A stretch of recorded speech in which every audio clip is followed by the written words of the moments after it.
এই কুফা এবং বসরা এই দুই এলাকার তাকে গভর্নর নিযুক্ত করেছিল, তার নাম ছিল উবাইদুল্লাহ ইবনে জিয়াদ। এ ছিল আরো নিষ্ঠুর, এ ছিল আরো পাষাণ হৃদয়ে, যার ফলশ্রুতিতে রাসূল পাক সাল্লাল্লাহু আলাইহি ওয়াসাল্লামের কইয়া কিন্তু পরিমাণ তারা তাজিম, তারা শোকে প্রকাশ করতে পারে না। একজন বলুন নাউযুবিল্লাহি মিন যালিক। সম্মানিত হাজির, রাসূল কারীম সাল্লাল্লাহু আলাইহি ওয়াসাল্লাম দুটি জিনিস আমাদের মাঝে রেখে গেছেন, সুনানে তিরমিজি সহিহ বর্ণনা। একটি হলো কিতাব আল্লাহ ও সুন্নাত রাসূল, এই রাওয়ায়াতটা হলো মুওয়াত্তা ইমাম মালিকের মধ্যে আছে 1594 নম্বর হাদিস। আর সুনানে তিরমিজি সহিহ সনদের বর্ণনা, রাসূল সাল্লাল্লাহু আলাইহি ওয়াসাল্লাম ওই সময় যে হাদিসটা বর্ণনা করেছেন, যে হাদিসটা নাম এখন বলবো, সেটা হচ্ছে আরাফাতের দিন বিদায় হজের সময় লক্ষাধিক সাহাবায়ে কেরামদের সামনে বলেছেন। عن جابر بن عبد الله رضي الله تعالى عنه قال رأيت رسول الله صلى الله عليه وسلم في حجته يوم عرفة وهو على ناقة القصوى يخطب فسمعته يقول تركت فيكم يا أيها الناس تركت فيكم إما أخذتم لن تضلوا كتاب الله وعترة أهل بيتي। আব্দুল্লাহ ইবনে জাবির ইবনে আব্দুল্লাহ রাদিয়াল্লাহু তাআলা বলেন, বিদায় হজের দিন আরাফাতের ময়দানে আমার নবীকে তার কসওয়া উটের উপরে আমি উপবিষ্ট দেখেছি। কসওয়া একটা উটের নাম, যে উটের উপরে আমার নবীজি আরোহণ করে হিজরত করেছিলেন, যে উটের উপরে আমার নবীজি বিদায় হজের ভাষণ দিয়েছিলেন। বলে সুবহানাল্লাহ। যার নাম হলো কসওয়া উট। মাঝখানে বলে দেই, আল্লাহ পাকের বিশেষ ইহসানে, বিশেষ করুণায়, যাদের কোনো হিসাব নিকাশ নাই, যাদের কোনো আখিরাত নাই, কিন্তু এমন কিছু মাখলুককে আমার আল্লাহ আখিরাত দেবেন। শুধু আখিরাত নয়, সর্বোচ্চ আল্লাহ জান্নাতের সম্মান দেবেন। তার মধ্যে একটা হলো আসহাবে কাহাফের কুকুর। কুকুর, আসহাবে কাহাফের কুকুর আল্লাহর ওলিদের ভালোবাসার কারণে, আল্লাহর ওলিদের মহব্বত করার কারণে একটা কুকুর কিয়ামতের ময়দানে আল্লাহর জান্নাতে থাকবে। সুবহানাল্লাহ বলেন না? হাজার বান্দারা, আমার নবীজি বেহেশতি শরীর মোবারক, কদম মোবারক, যেই উটের নিচে আমার আল্লাহ পাক কবুল করেছেন, যার নাম হলো কসওয়া। এই কসওয়া আমার নবীজির খেদমত করার কারণে, নবীজির প্রতি সর্বোচ্চ ভালোবাসা প্রদর্শনের কারণে কত ভালোবাসা দেখিয়েছিলেন। আবু বকর রাদিয়াল্লাহু তাআলা যখন করে গভীর রাতে আমার নবী উপস্থিত হয়েছিলেন হিজরতের রাতে, নবীজি বলেন, আবু বকর রাদিয়াল্লাহু তাআলা গভীর রাতে তুমি আমার একটা ডাকে হাজির হয়ে গেলে, সে কথা শুনেছেন আর অনেক শুনবেন। আমি শুধু উটের কথা এখানে বলতে চাই। সিদ্দিক আকবর হুজুর বললেন, ইয়া রাসূলুল্লাহ, শুধু কি আমি আপনার প্রতীক্ষায়, আমি প্রতীক্ষমান আছি? না না, আমার ঘরে, আমার গোয়ালে, আমার উটের ঘরে আমার একটা উট রাখা আছে। আজ থেকে 6 মাস কম বেশি হয়ে গেল যেই দিন আপনি আমাকে বলেছেন মক্কা থেকে মদিনায় হিজরত করা লাগবে। ইয়া রাসূলুল্লাহ, ইয়া হাবিবাল্লাহ, আমি যেমন প্রতি রাত ইশারে নামাজ আদায় করে দরজার সামনে দাঁড়িয়ে থাকি, আমার ওই সারপায়া জানো, ওই উটটো আমি নিয়ে যাব মর্মে আমি যখন তাকে আপনার ইশারায় তাকে আমি জানিয়ে দিয়েছি। ওই সারপায়া উটটা প্রতি রাত দাঁড়িয়ে দাঁড়িয়ে হুজুর আপনার জন্য চোখের পানি ফেলে কাঁদে। সেই কসওয়া নামক উট, এই উটটাও কিয়ামতের ময়দানে আমার রাসূলের ভালোবাসার কারণে আল্লাহ তাকে জান্নাতে দেবে। জোরে বলেন সুবহানাল্লাহ। আর সহিহ বুখারীর বর্ণনা, উসতুনায়ে হান্নানা জিলানিয়ে জান্নার মধ্যে দাফন করা হাদিসে আমরা দেখে আসছি। ওই উসতুনায়ে হান্নানা মরা একটা খেজুর গাছের কাণ্ডটাকে দাফন করা আছে, তার উপরে পিলার করে খোদাই করে স্বর্ণ দিয়ে লেখা উসতুনায়ে হান্নানা, মানে কন্দনরত একটা গাছের টুকরা, গাছের একটা কাণ্ড। কিয়ামতের ময়দানে আমার নবীর মহব্বত ভালোবাসার কারণে, নবীজির পরশ মোবারক লাগার কারণে এই গাছের টুকরাটা আমার নবীর সঙ্গে একসাথে জান্নাতে যাবে। মাঝখানে আপনাদের কাছে আমি জিজ্ঞাসা করতে চাই যে একটা কুকুর যদি আল্লাহর ওলিদের ভালোবাসার কারণে, আল্লাহ এবং রাসূলের আদর্শ মানে যারা তাদেরকে ভালোবাসার কারণে, বেহেশতি নবীকে ভালোবাসার কারণে কসওয়া নামক কুকুর গাছের একটা কাণ্ড রাসূলকে মহব্বত করার কারণে যদি আল্লাহর জান্নাতে যায়, ওই নবীকে ওই নবীর আহলে বায়াতের যারা মহব্বত করবে তাদের আনিত বিধান যারা জীবনের গলার মালা বানিয়ে নেবে, নিঃসন্দেহে তারা আল্লাহর জান্নাতে যাবে, কোনো সন্দেহ নাই। যদি বলেন ঠিক কি না? ভাই আমার আপনাদের ইমানদারেরা, ওই কসওয়া উটের উপরে আমার নবী ভাষণ দিচ্ছেন আরাফাতের ময়দানে। জাবের ইবনে আব্দুল্লাহ রাদিয়াল্লাহু তাআলা আনহু বলেন, তবু তিনি খুতবা দিচ্ছেন, আমি তবু আমি শুনতে আসি। আমার নবী বললেন, ইয়া আইয়ুহান নাস, হে লোক সকল তোমরা শোনো, তারাকতু ফীকুম, তোমাদের জন্য দুটো জিনিস লিখে যাচ্ছি। লান তাদিল্লু ইন মা আখাযতুম, যদি তা তোমরা আঁকড়ায় ধরো, মজবুত করে যদি ওরা তোমরা জীবনে যদি আঁকড়ায় ধরতে পারো, লান তাদিল্লু, কখনো তোমরা পথভ্রষ্ট হবে না, বিপথগামী হবে না, সঠিক ঈমান আকীদা থেকে তোমরা পিছপা হবে না। একটা হলো কিতাবুল্লাহ, আল্লাহর কোরআন, দুই নাম্বার হলো ওয়াইফরাতে আহলে বাইতি, দুই নাম্বার হলো আমার আহলে বায়াত, আমার পরিবারস্থ যারা থাকবে তাদেরকেও যারা অনুসরণ করবে, ভালোবাসবে, কিয়ামত পর্যন্ত এই মানুষগুলো কখনো পথভ্রষ্ট হবে না। একটা আল্লাহর কোরআন আর আমার রাসূলের আহলে বায়াত, আমার রাসূলের আহলে পরিবার যারা, তাদেরকেও যারা আল্লাহ এবং রাসূলের সন্তুষ্টির জন্য তাদের অনুসরণ করবে মুহাম্মদের সাথে, আল্লাহ তাদেরকে ঈমানের সাথে দুনিয়াতে ইজ্জত দেবে, আখিরাতে নাজাতের ফয়সালা করে দেবে। সুবহানাল্লাহ। ইয়া আদি চোখের সামনে আপনাদের কাছে দেখিয়ে দেই তার বাস্তব দৃষ্টান্ত। নবীজি এবং নবীজির আহলে বায়াতদেরকে যারা গ্রহণ করেছে, আল্লাহ পথহারা পথভ্রষ্ট বিপদগামী মানুষগুলোকে ডাস্টবিন থেকে তুলে এনে আমার আল্লাহ আলোর পথে গিয়েছে। জোরে বলেন সুবহানাল্লাহ। অখান্ত জীবন ছিলাম, টুপিওয়ালা দাড়িওয়ালা নামাজওয়ালা, আল্লাহ এবং রাসূলের মহব্বত না থাকার কারণে, আহলে বায়াতের প্রতি সম্মান তাজিম না থাকার কারণে নামাজ পড়ে কোরআন হাতে নিয়ে মুজাহিদ হয়ে দাড়ি নিয়ে টুপি নিয়ে কিয়ামতের ময়দানে আসামি কান করায় দাঁড়াবে। জোরে বলেন নাউজুবিল্লাহ।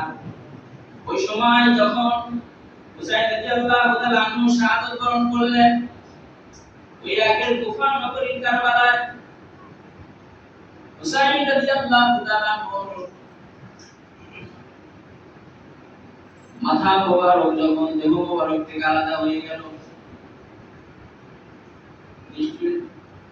উবাইদুল্লাহ ইবনে ইয়াজিদের নেতৃত্বে, জিয়াদের নেতৃত্বে যখন তার সঙ্গে এরকম অমানবিক আচরণ করা হলো, তিনি যে ঘোড়ার পিঠে আরোহণ করে কারবালায় গিয়েছিলেন, ঘোড়াটা তার মাথা দিয়ে তার মুখ দিয়ে হুসাইন রাদিয়াল্লাহু তাআলা আনহুর রক্ত মোবারক গুলো মাখতে শুরু করলেন। জোরে বলেন আল্লাহু আকবার।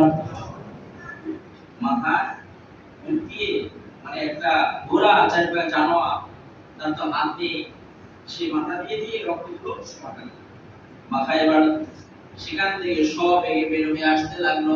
উবাইদুল্লাহ ইবনে জিয়াদ এবং আপনার পাশান সীমার হুসাইন হুজুরের সিনা মোবারকের উপরে বসছিল। জোরে বলেন নাউজুবিল্লাহ। এবার নেতৃত্ব স্থানীয় ব্যক্তিরা বলছে, তাড়াতাড়ি ঘোড়াটাকে ধরো, কোথায় যায়? কিন্তু দেখা গেল সেই ব্যক্তি ঘোড়াকে আটকাতে যায়, পাকড়াও করতে যায়, তাকে আপনার মুখ দিয়ে কামড় দিয়ে এবং তাকে আপনার বারবার কোথা দিয়ে তাকে একদম জখম করে শান্ত নয়, তাকে একদম কোতল করে ফেলে দেয়। জোরে বলেন আল্লাহু আকবার।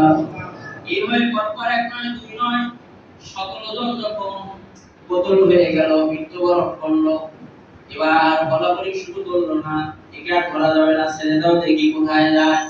ঘোড়াটা একেবারে রক্তমাখা অবস্থায় ওই যে তাঁবুর মধ্যে রয়ে গেছেন অসুস্থ সন্তান জয়নাব আব্দি রাদিয়াল্লাহু তাআলা আনহু এবং সাহাবানু জয়নাব রাদিয়াল্লাহু তাআলা আনহা, মহিলারা তাঁবুর মধ্যে অবস্থান করেছেন। তাঁবুর সামনে এসে ঘোড়া তার ভাষা দিয়ে এসে চিৎকার শুরু করে দেয়। জোরে বলেন আল্লাহু আকবার। জয়নব রাদিয়াল্লাহু তাআলা আনহু হুসাইন রাদিয়াল্লাহু তাআলা আনহুর আপন বোন। এবার তার ভাতিজি অর্থাৎ ইমাম হুসাইন হুজুরের কলিজার টুকরি মেয়ে সাকিনাকে ডাকতে বলছে, মা, ও মা, ওরা আওয়াজ শোনা যায়, তার মানে তোমার আব্বু ফিরে এসেছে। মানে আয়, জলদি করে আয়। ঘোড়ার আওয়াজ পাওয়া যায়, তার মানে আমার ভাই হুসাইন, তোমার আব্বা ফিরে এসেছে, জলদি করে দরজার সামনে চলো। কলিজার টুকরি মেয়ে ফুপির সঙ্গে আনন্দ উল্লাসে দরজার সামনে চলে গেছে, কিন্তু তাকায় দেখে ঘোড়া আছে, ঘোড়ার উপরে মেহমান নাই। ঘোড়ার মেহমান নাই, ঘোড়ার পুরো মাথা রক্তে রঞ্জিত হয়ে গেছে।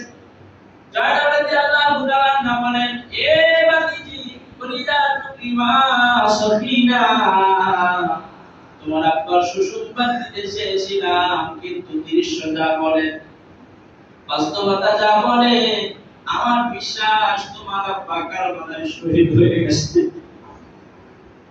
বন্ধুরা আমার, আপনাদের ইমানদারেরা, ওই সময় হুসাইন রাদিয়াল্লাহু তাআলা আনহুর মাথা মোবারক সহ আমার নবীজি আহলে বায়াতদেরকে উবাইদুল্লাহ ইবনে জিয়াদ কুফার আপনার গলিতে গলিতে এক নয় দুই নয় 3 দিন পর্যন্ত মানবগ্রস্ত করেছিল। বলে বলেন নাউজুবিল্লাহ।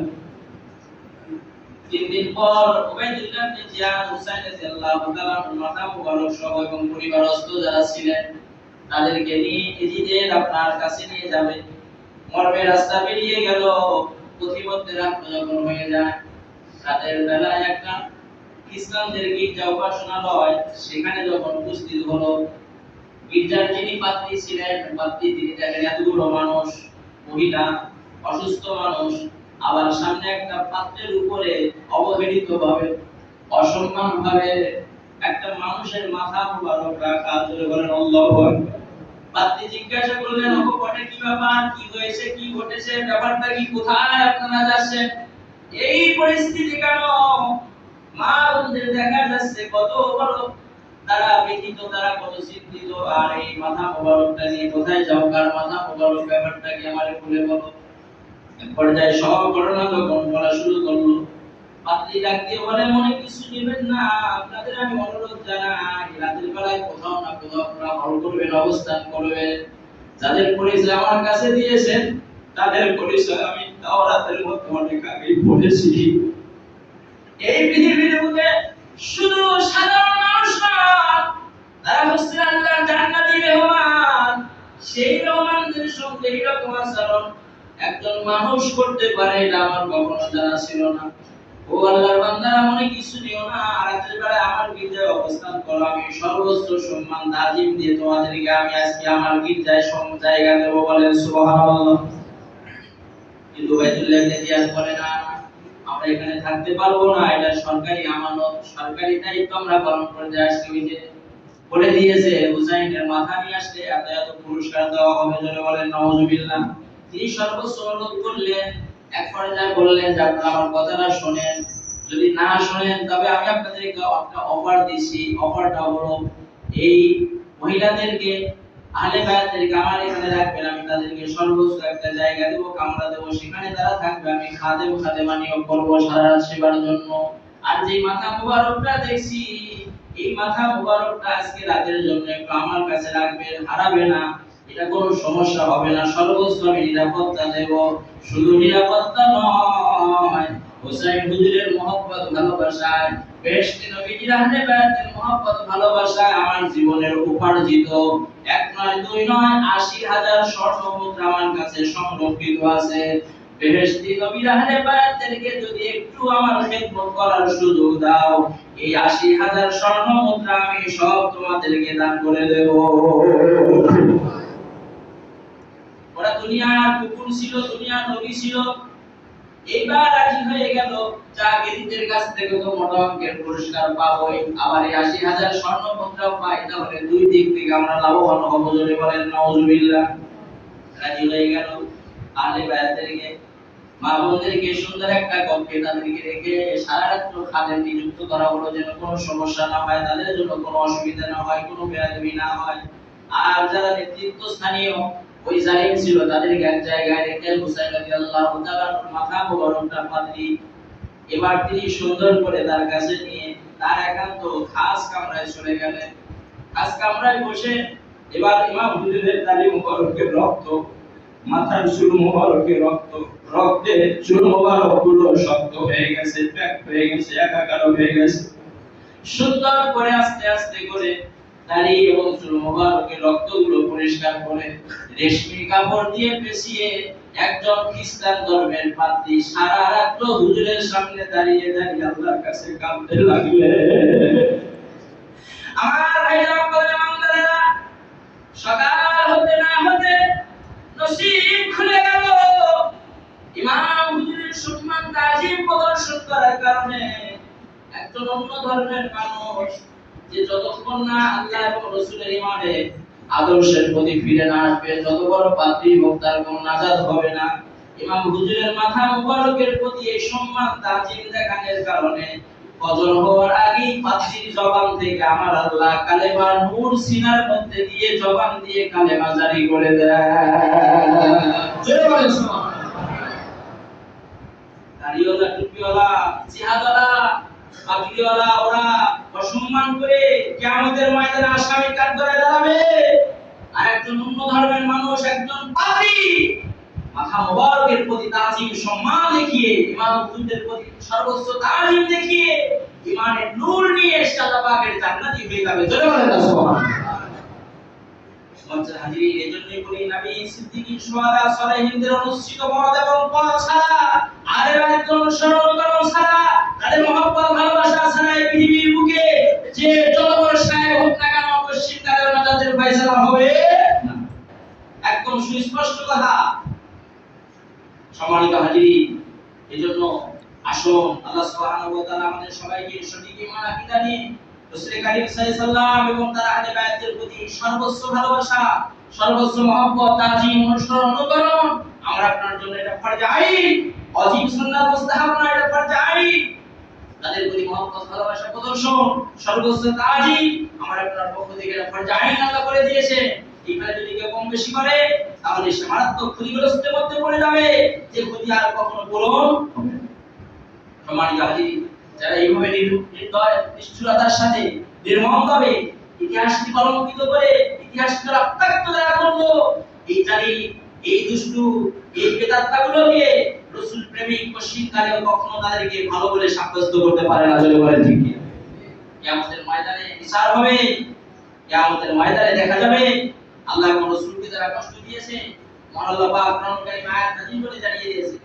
সূরা আহজাব 57তম আয়াতের মধ্যে আল্লাহ পাক বলেছেন, ইন্নাল্লাযীনা ইউযুনাল্লাহা ওয়া রাসূলাহু লা'নাহুমুল্লাহু ফিদ দুনিয়া ওয়াল আখিরাহ ওয়া আ'আদা লাহুম আযাবান মুহিনা। নিশ্চয় আল্লাহ এবং রাসূলকে যারা কষ্ট দেয়, দুনিয়ার উপরে আল্লাহ এবং রাসূলের পক্ষ থেকে তাদের জন্য লানত, অভিসম্পদ এবং কিয়ামতে রয়েছে তাদের জন্য অপমানজনক বেইজ্জতিমূলক শাস্তির ব্যবস্থা। জোরে বলেন নাউযুবিল্লাহ। হুসাইন রাদিয়াল্লাহু তাআলা সহ আমার নবীর আহলে বায়াতদেরকে যারা শহীদ করে দিয়েছে, তো যত বড় বারেখা হোক, যত বড় সাহেব হোক, বলেন তো আমার রাসূলকে কষ্ট দেয় নাই? আমার রাসূল কষ্ট পায় নাই? আমার রাসূল যদি কষ্ট পান, আল্লাহ কি কষ্ট পান নাই? নিঃসন্দেহে আল্লাহ এবং রাসূল কষ্ট পেয়েছে। সুতরাং তাদের ফয়সালা রব্বে কারীমের দরবারে হবে। এত বেইজ্জতি করা হয়েছে, এত অপমান করা হয়েছে, এত তাসসিব, এত অবজ্ঞা করা হয়েছে। হুসাইন রাদিয়াল্লাহু তাআলা আনহুর মাথা মুবারকের সঙ্গে তারা কত বড় বেমখারামি, কত বড় আপনার দৃষ্টান্তমূলক আচরণ প্রদর্শন করেছে। ওবাইদুল্লাহ ইবনে জিয়াদ গভর্নর এবং খলিফার আপনার সেই আসিনে আপনার দাবিদার এজিদ, তার কাছে যখন হুসাইন রাদিয়াল্লাহু তাআলা আনহুর মাথা মুবারক দিয়ে দেওয়া হয়েছে, মাথা মুবারক নিয়ে আপনার দ্বারা তাদের রাগ, তাদের পিপাসা মিটে নাই। উভয়জন, ইতিহাস প্রমাণ করে, উভয়জন আপনার একটা লাঠি দিয়ে হুসাইন রাদিয়াল্লাহু তাআলা আনহুর ঠোঁট মুবারকে তাদের উপরে আপনার এরকম করে আপনার ঠুকাইতেছিল, আঘাত করতেছিল। বলেন নাউযুবিল্লাহ। যারা বলবেন না নাউযুবিল্লাহ। পাশ থেকে একজন বৃদ্ধ সাহাবী, যার নাম হচ্ছে যায়েদ রাদিয়াল্লাহু তাআলা আনহু, আল বিদায়া নিহায়া এবং অন্যান্য ইতিহাসের মধ্যে আসছে, কিতাবের মধ্যে আসছে যে এই বৃদ্ধ সাহাবী তিনি অত্যন্ত ভয়ভীত ছিলেন। তিনি মাথা মুবারক নিয়ে আসে হুসাইন হুজুরের, তখনও তিনি চুপে আছেন, ধৈর্যকে একদম সর্বোচ্চ তিনি ধৈর্যের আসনে তিনি সমাসীন হয়েছে। কিন্তু যখন এইভাবে যখন লাঠি দিয়ে যখন আঘাত করা হচ্ছে, তিনি তখন আর নিজেকে কন্ট্রোল করতে পারেন নাই। বয়োজ্যেষ্ঠ মানুষ যেন তিনি 30 বছরের যুবকের মতো তিনি একদম আপনার সর্বোচ্চ তিনি শক্তি দিয়ে কথা বলা শুরু করেছেন। জোরে আল্লাহু আকবার। আয়ামান বদরে মামদারেরা ওই বৃদ্ধ সাহাবী যায়েদ রাদিয়াল্লাহু তাআলা আনহু উবাইদুল্লাহ ইবনে জিয়াদ এবং ইয়াজিদকে লক্ষ্য করে বলেছিলেন, ও উবাইদুল্লাহ ইবনে জিয়াদ এবং ইয়াজিদ শোনো, কারবালার ময়দানে যা করার করেছো, আমরা সর্বোচ্চ ধৈর্য ধারণ করে আল্লাহর উপরে সবর করে দিয়েছি। তবে এই মুহূর্তে যা করছো এইটা আর মেনে নেওয়ার মতো না। আমি ভয়ভীত সাহাবী, আর আমি আর সহ্য করতে পারছি না। তোমাদের চেয়ে আমি সিনিয়র, আমি অনেক বড়, আমি অনেক ইতিহাস জানি, আমার চোখের সামনে আমি দেখেছি।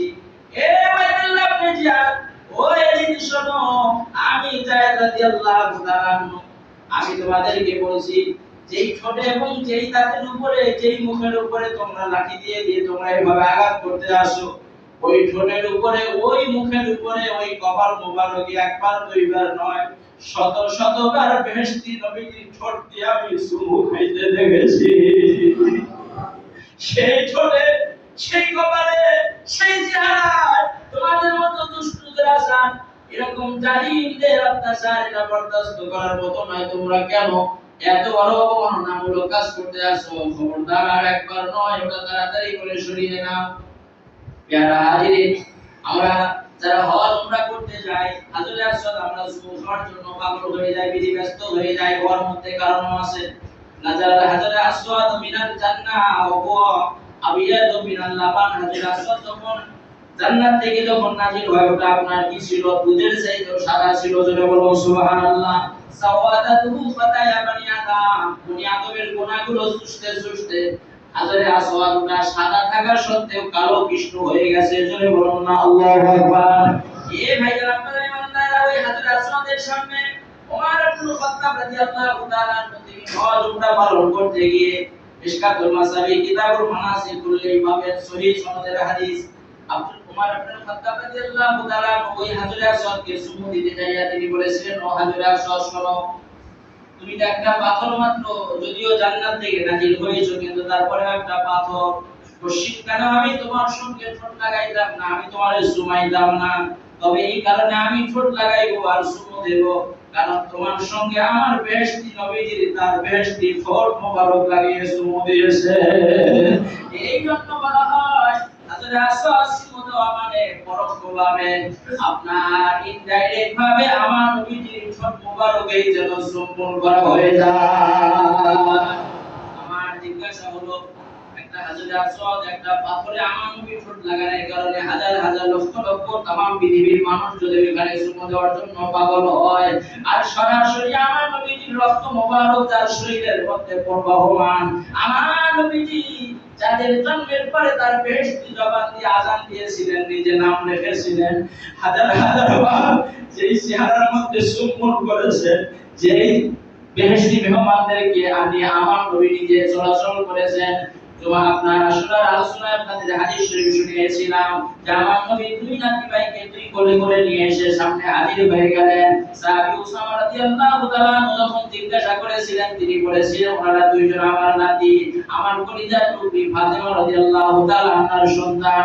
আনা উহিব্বুহুমা, আল্লাহুম্মা আনা উহিব্বুহুমা ওয়া উহিব্বাহুমা। ওগো আমার আল্লাহ, আমি ওদেরকে ভালোবাসি, সুতরাং আপনি তাদেরকে ভালোবাসেন।